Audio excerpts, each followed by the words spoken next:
Well, hello again, guys. That's it. Summer is done. It started raining. I've been forced indoors. It's going to keep on raining for the next 6 or 7 days. But I'll tell you where else storm clouds are gathering. And that this morning was over Newcastle United's training ground. Yes, the big news out of Eddie Howe's press conference is that both Callum Wilson and Alexander Isak are doubtful for tomorrow's trip down to Manchester United. Both players have been hit by illness. Now, is this on the eve of a trip to Old Trafford? And he wouldn't be the first manager to do it around this fixture. Is it Eddie Howe playing mind games? Personally, I think absolutely one of them will be fit tomorrow, and probably both. We'll explore which in just a moment. And also the big question I want to ask and try and answer in this video is what happens to the future of Callum Wilson? That was brought up again this morning. It was the question I asked of him. A lot of debate around that, and Eddie was really strong on that. And also, if Wilson is to go, who will the potential targets be? I've got two names who I think I know Newcastle are looking at, and I'll explore the pros and cons of both of those players. Now, first of all, the news. Where are we with regards Wilson and Isak, and which one, if any, if both,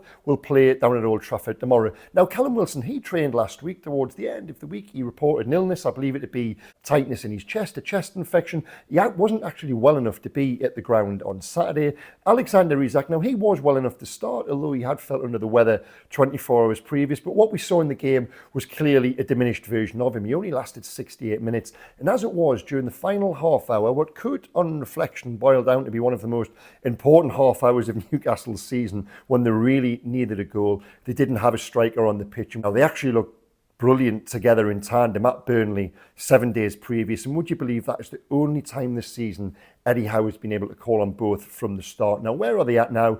Neither of them has trained since the weekend. They were both absent yesterday. Now, we believe Alexander Isak, he will be okay to return to training today, and he should be okay to feature from the off against Manchester United. Wilson, there's a little less confidence around. Now, if he is okay, if he does return to the training ground today, perhaps he can take his place on the bench tomorrow night. But I certainly wouldn't expect to see Eddie do what he did at Burnley, where he deployed the 4-4-2, put Isak and Wilson in together. It worked perfectly. I honestly think if they had have been both fit and form and firing and well, you would have gone with that system during the last few games of the season. You would have unleashed Isak and Wilson from the off, because I think it looked so good down at Burnley. It just give everyone something slightly different to think about, a different focus. It seemed to invigorate the entire team, and certainly Wilson and Isak together, they fed off it. As it is, he's had to come up with something different now. Isak will be in for me, I think, from the start tomorrow. But you might think, right, okay, that's great, that's okay. But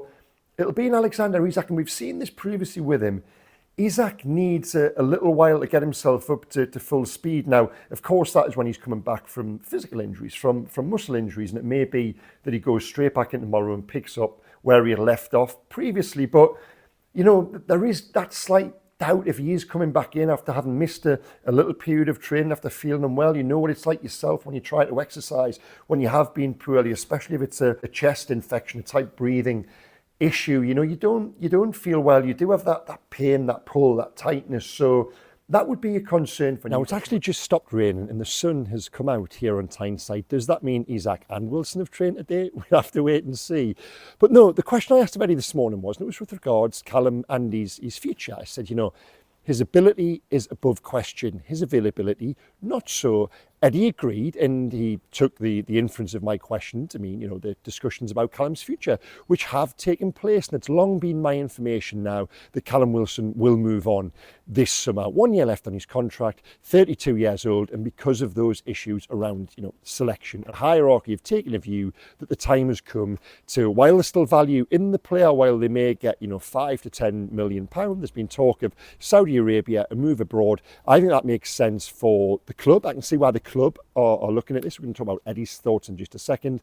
And I can see why Wilson himself, having been such a, you know, a brilliant player here over 4 seasons, would leave with a good legacy. You know, when things weren't great at Newcastle, he scored the goals to keep them in the division. Always been a tremendous character and a very good player. You know, I'll go further than that. He's been an excellent player when he's been on the pitch. The frustration has been We haven't seen enough of that, and I've done the calculations. I think 45% of games he started in his time here, and that is the issue. It's been even less than that this season. Now, in mitigation, the last 2 absences, the most recent one because of illness. Before that, it was a freak injury, a pectoral injury, where the muscle managed to detach itself from the bone. I think it was really nasty. If Newcastle could defend, he probably wouldn't be shielding the ball in the 90th minute at Nottingham Forest. I think that's the player himself. That would be his explanation. It was a freak thing that happened. So to that end, you can say, well, if you remove the unfortunate element of it, would Wilson, given the protection of Eddie Howe, and there was a period where Isak and Wilson were working together last season. Eddie seemed to have totally cracked it in terms of who needed what rest and who needed to play when. Could you say that Wilson would be worth 1 more year? Or do you say there's a big enough body of evidence over 4 years now to know that Wilson is going to miss a period of games? Now, to go back to the question I put to Eddie, he was quite robust, and it was a really strong answer he gave, actually. He said, I would urge the word caution, and that is because, and we touched on this a couple of weeks ago, if you sell or you let Callum Wilson go, how much does it then cost to replace him, to bring in someone who would give you the goals and the quality Wilson does? Now, Eddie said as well, you're going to have to spend an awful lot of money, was his quote, and that would then leave them exposed elsewhere in terms of the money that needs to be spent on other areas of the team. And it's clear that Eddie Howe believes keeping Wilson and using what budget he has elsewhere is the avenue he would like to go down. My information, like I said, just at the top there, is that others within the club perhaps think differently, and that is the discussion they're having at the moment. Now, what is my own take on it? And I'm split on this.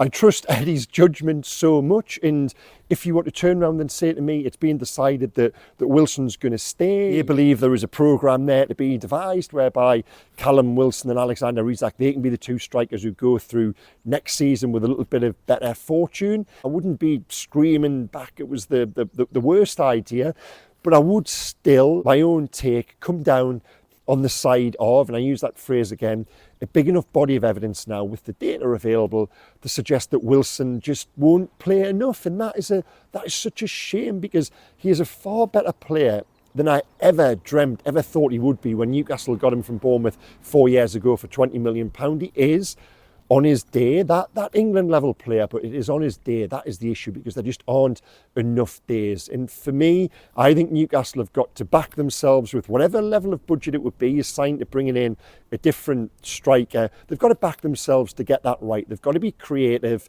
Perhaps, I don't think it's a case of Wilson going and then Newcastle committing 50, 60, 70 million pound on a striker. I don't think they're able to do that. And you would then be bringing in a player who would expect to start ahead of Alexander Isak. I think they need to bring in someone who would perhaps be okay with second fiddle is the wrong word, because you don't have to be second fiddle nowadays. It's not, you play enough games, and Isak himself has got his own selection issues from time to time. You play enough games whereby you're a deputy, you're not a reserve. I think deputy is a better word. You still get a good run of games if you fit yourself. So for me, that is the avenue I think Newcastle should go down, given that Wilson is 32. There's going to be no actual resale value left in him 12 months down the line. I think it makes all sense now to move on in the summer. Now, one other reason for me coming down on the side of it being the right time to move on is that I think Alexander Isak needs better protection in many ways. Like I said, during the second half of last season, when we saw when it was working,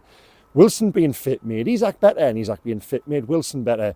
Isak of late has had to go again and again and again. And yes, he's hit a wonderful purple patch in terms of form and fitness, but the evidence again tells us that probably wouldn't last forever, and Alexander Isak needs to be taken out of the team or taken off the pitch at just the right time, just to enable him to go again the week after. And in Wilson, there is that level of unreliability. So for me, it shouldn't just be a sign in the isolation of bringing in someone else to play, that backup role to Isak. It is someone to help Isak really. Now, where would Newcastle go in terms of if they were going to look at a replacement? Now, 2 players I know they've watched during the course of the past 12, 18 months. We're going to start with the older of the 2 options, and that is Serhou Guirassy at Stuttgart. 28 years old. He's had a little bit of a nomadic career. He'd sort of bounced around in Germany, in France. He's gone back to Germany now, and his numbers this season are quite incredible. I think it's 28 goals in 29 appearances. Now, why does he make sense? This comes back to the point Eddie made about budget. If they aren't going to go and splash a large chunk of 40, 50, 60 million pound on a striker, Guirassy has a release clause, we believe, somewhere in the region of around 15 to 20 million pound. Now, that for me would be affordable. It would almost be seen as a stopgap, really, in terms of the longer term development of the club. If it is going to cost that really big money to go out and get someone of that type of profile of Isak, who you bring in slightly, with improvement left in them, who you can develop, a player like Guirassy, who they have watched, who scouts have been out to Germany to see play, I think he might just be that viable type of option. I don't know a great deal about him, never really seen him play, I'll be honest with that, but certainly when you read up around him and you look at the numbers involved, I think he might just be an option that they could explore if Wilson were to go. The other one who would cost a little bit more money, a little bit more sought after, and Newcastle was certainly looking at him around the time of Alexander Isak, and certainly after that as well, is Benjamin Sesko. Now, he went to RB Leipzig last summer. He scored 17 goals, I think, this season, but he's been fit, he's been available. I think he's played 40 odd games there, so selection for him hasn't been an issue. There's a reliability, a durability there. He turns 21 later this month. He scored 17 goals, which for someone of that age is a good return. Now, he too has a release clause, and it's my information from sources in Germany is that the release clause is dependent on appearances and goals. As it stands, it's currently gone to around 65 million euros, which is, 55 million pound. Is that too much for Newcastle? I think it might just be. That would be a big commitment to make, but nonetheless, in terms of the age of player they'd be bringing in, would he be happy to be, that I use for want of a better phrase, that second fiddle to Isak at that age, coming to the Premier League for the first time? I think he might just be, and those are the sort of conversations I think Eddie is alluding to when he says budget money might be better spent elsewhere. That would be his preference. The club might look at it a different way, and of course, if you can get a striker right, as we've seen with Isak, £63 million, Newcastle want to sell him tomorrow, starting bids at double that, £120 million and up. Sesko as well as a player with Newcastle have watched him. I think, last summer certainly, I think there were sort of informal discussions or talks that had taken place on some level. So if you're bringing him in for what we believe, like say £55 million, sort of similar price to what Isak had cost, and you can bring on the same level of development and improvement over time, we'll have to wait and see on that one. But certainly those are two names, different type of options, even though I think they're a similar type player, central strikers, goal scorers, similar height, both around sort of 6'2". So those are the two names I'm putting forward if anybody's watching.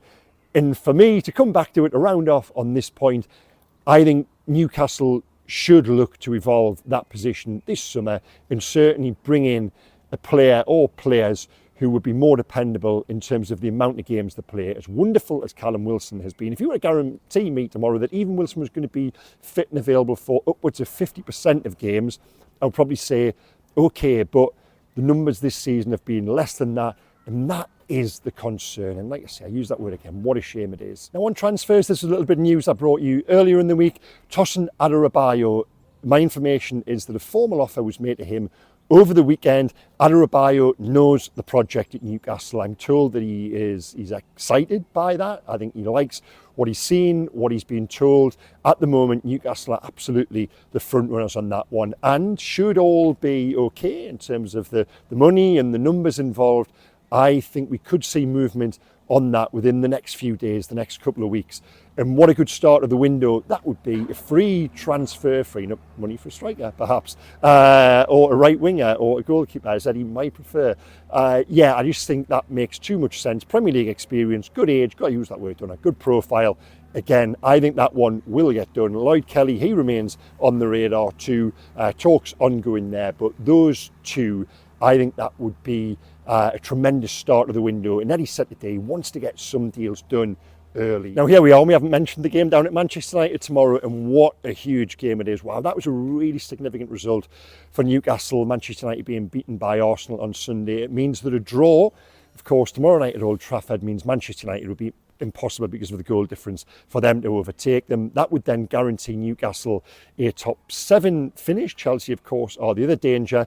They would then be left sweating on Manchester United potentially winning in the cup final if Newcastle were to finish 7th. Now, of course, so many permutations. What Newcastle can do is just win the last 2 games, and by that way, they're guaranteed European competition. Will they win? Can they win tomorrow night? Well, I've been going to Old Trafford enough with Newcastle over the years. I've actually seen the 2 games they've won in 2013, Johan Cabay, and then earlier in the season. So it can be done. I honestly think if Newcastle played Manchester United on a patch of grass round the corner there where we've just walked past, Newcastle would win. I think they've got a better manager. I think they've got better players. I think they're a better team. But there's just something about going to Old Trafford, and all you guys who've been there over the years will know why you never really, from a Newcastle perspective, travel there with a great deal of confidence. Now, I was talking to someone earlier today who said, because of that and because of the form of Manchester United, Newcastle haven't been brilliant of late, if we're being honest, in patches of games. A draw would probably be the most likely outcome.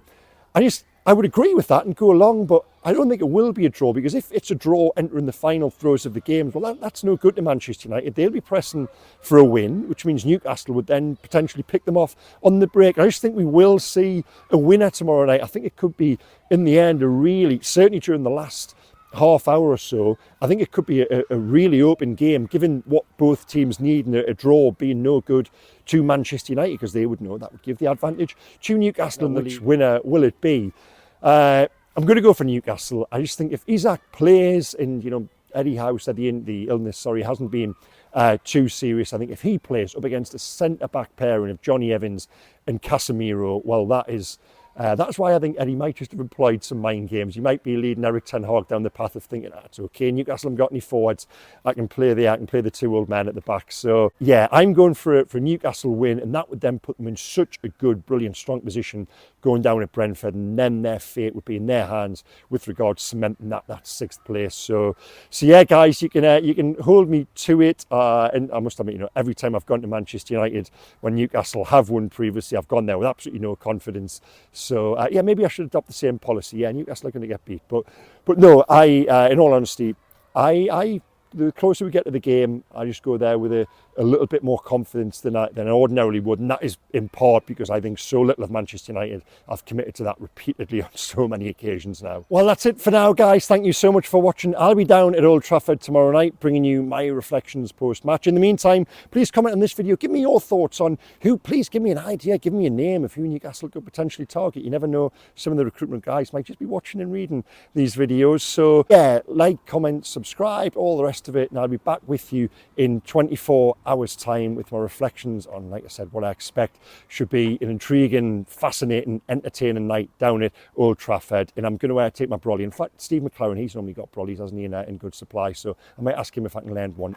He's going to give one to me. Okay, guys, take care. See you soon. Bye bye.